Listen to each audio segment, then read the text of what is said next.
Hi குட்டீஸ், எல்லாரும் எப்படி இருக்கீங்க? நல்லா இருக்கீங்களா? ஓகே, இன்னைக்கு நம்ம பார்க்க போகிறது தெனாலிராமன் கதை. சரி, கதைக்குள்ளே போகலாமா? ஒரு சமயத்தில் வித்யாசாகர் அப்படிங்கிற ஒரு புலவர் இருந்தாராம். அவர் எல்லா சாஸ்திரங்களையும் நல்லா தெரிஞ்ச புலவராக இருந்தாங்களாம். அவர் தன்னை மாதிரி யாருமே கிடையாது அப்படிங்கிற ஆணவமும் கொண்டவராக இருந்தாராம். அதனால் ஒவ்வொரு ஊருக்கா போய் அங்கே இருக்க புலவர்கள் எல்லாரையும் வாதத்துக்கு கூப்பிட்டு அவர் போட்டியில் கலந்துப்பாராம். கடைசியில் வித்யாசாகர் தான் ஜெயிக்கவும் செய்வாராம். அந்த மாதிரி தான் ஒரு தடவை விஜயநகரத்துக்கும் வித்யாசாகர் வந்தாராம். அங்கே வந்து பெத்தண்ணா, சூரண்ணா, திம்மண்ணா அப்படின்ற 3 புலவர்கள் இருந்தாங்களாம். அந்த 3 பேருமே ஒரு துறையிலையும் வல்லவர்களாக இருந்தாங்களாம். ஆனால் அவங்க கூட வித்யாசாகரை பார்த்து பயந்து பின்வாங்கினாங்களாம். அச்சச்சோ, எங்களாலாம் அவங்க கூடலாம் போட்டி போட முடியாதுப்பா அப்படின்னு சொல்லிட்டு. அதனால் அங்கே இருந்த ராஜா கொஞ்சம் வருத்தமானாராம். என்னடா நம்ம அவையில் வந்து போட்டி போடுறதுக்கு யாருமே இல்லையே அப்படி சொல்லிட்டு ஃபீல் பண்ணாராம். அந்த சமயத்தில் தான் நம்ம ஹீரோ தெனாலிராமனோட என்ட்ரி. அவர் வந்து என்ன சொன்னாருன்னா, பண்டிதரே, உம்மிடம் வாதம் புரிய நான் தயார், இன்று போய் நாளை வாருங்கள் அப்படின்னு சொன்னாராம். இதை கேட்டோன்னா மன்னரும் மற்ற புலவர்களும் ரொம்ப உற்சாகமாக ஆயிட்டாங்களாம். இருந்தாலும் எல்லாருக்கும் ஒரு டவுட் வந்துச்சான். மறுநாள் வந்து வித்யாசாகரை தெனாலிராமனால் வெல்ல முடியுமா அப்படின்ற சந்தேகமும் வந்துச்சான். அப்படியே அந்த நாள் கடந்து போச்சான். மறுநாள் தெனாலிராமன் அந்த அவைக்கு வந்தாராம். ரொம்ப அழகாக ட்ரெஸ் பண்ணிட்டு வந்தாராம். அதே மாதிரி வித்யாசாகரும் வந்தாராம். வந்தோடனே வித்யாசாகர் வந்து தெனாலிராமன் கையில் ஒரு பட்டு துணியால் மூடப்பட்ட ஏதோ ஒன்று வச்சுருந்தாரு.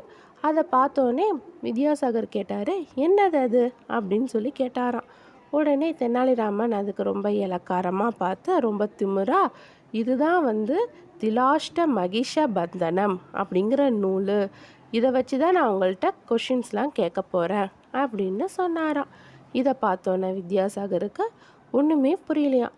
அது என்ன நூலாக இருக்கும்? அந்த நூலை நான் இது வரைக்கும் கேள்விப்பட்டதே இல்லையே அப்படின்னு சொல்லிட்டு ரொம்ப குழப்பமானாராம். அப்புறம் அவருக்கு ஒரு பயமும் ஏற்பட்டுச்சான். எங்கே இந்த நூல்லேருந்து கொஷின் கேட்டால் நம்ம தோற்றுருவோமோ அப்படின்னு சொல்லிட்டு கொஞ்சம் பின்வாங்கினாராம். பின்வாங்கி அவர் நைஸாக என்ன சொன்னாருன்னா, தெனாலிராமா, நம்ம நாளைக்கு வைத்து கொள்ளலாம் நம் வாதத்தை அப்படின்னு சொல்லிட்டாராம். உடனே தெனாலிராமனும் ஓகே அப்படின்னு சொல்லிட்டாராம். அன்னைக்கு நைட்டே வித்யாசாகர் வந்து ரொம்ப யோசித்து பார்த்தாராம். ராமன் கூறுன அந்த புக்கு என்னவா இருக்கும், அந்த நூலை இது வரைக்கும் நான் வந்து கேட்டதே இல்லையே அப்படின்னு சொல்லிட்டு ரொம்ப யோசித்து பார்த்தாராம். இருந்தாலும் அவருக்கு புரியவே இல்லையாம். அதனால் அவர் என்ன யோசிச்சாருன்னா, நம்ம இது வரைக்கும் யார்கிட்டேயுமே தோற்று போனது இல்லை, இப்போ ராமன் கிட்ட போய் தோல்வி அடைஞ்சிட்டோம் அப்படின்னா அது ரொம்பவே நல்லா இருக்காது அப்படின்னு சொல்லிட்டு அன்னைக்கு நைட்டோட நைட்டாகவே யார்கிட்டேயுமே சொல்லாமல் அந்த ஊரை விட்டே ஓடிவிட்டாராம். மறுநாள் எல்லாரும் அவையில் கூடினாங்களாம். அப்போ வித்யாசாகர் மட்டும் வரலையாம். இதை பார்த்துட்டு அரசர் வந்து என்னாச்சு அப்படின்னு சொல்லி கேட்கும்போது தான் வித்யாசாகர் வந்து ஊரை விட்டே ஓடி போயிட்டாரு அப்படிங்கிற நியூஸு வந்துச்சான். உடனே எல்லாரும் தெனாலிராமனை பார்த்து, பரவாயில்லையே தெனாலிராமா, வித்யாசாகரையே ஓட விட்டு விட்டாயே அப்படின்னு சொல்லி பாராட்டினாங்களாம். அப்போ தான் ராஜா கேட்டாரா, தெனாலிராமா, நீ கையில் வச்சுருந்தியே அது என்ன புக்கு, எனக்கும் அதை பற்றி ஒன்றும் தெரியலையே அப்படின்னு சொன்னோன்னே அப்போ தான் ராமன் சொன்னாரா, அந்த இதில் வந்து ஏடுகள் எதுவுமே கிடையாது, அதுக்கு பதிலாக எல், விறகு, எருமை கட்டும் கயிறு தான் இருந்துச்சு அப்படின்னு சொன்னாராம்.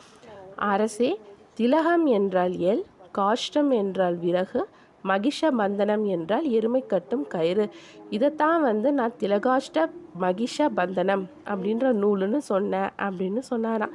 இது கூட புரிஞ்சுக்க முடியாது வித்யாசாகர் ஓடிவிட்டார் அப்படின்னு சொல்லி சிரிச்சாராம். உடனே எல்லாரும் தெனாலிராமனை பாராட்டினாங்களாம். அவ்வளோதான் கதை. ஓகே, இன்னைக்கான ஸ்டோரி முடிஞ்சிருச்சு. ஸோ நம்ம எவ்வளோ பெரிய இடத்துக்கு போனாலும் தலைகணத்தோட மட்டும் இருக்கவே கூடாது. ஓகேவா குட்டீஸ்? ஓகே, நெக்ஸ்ட் ஸ்டோரியில் நம்ம மீட் பண்ணலாம். பாய், டேக் கேர்.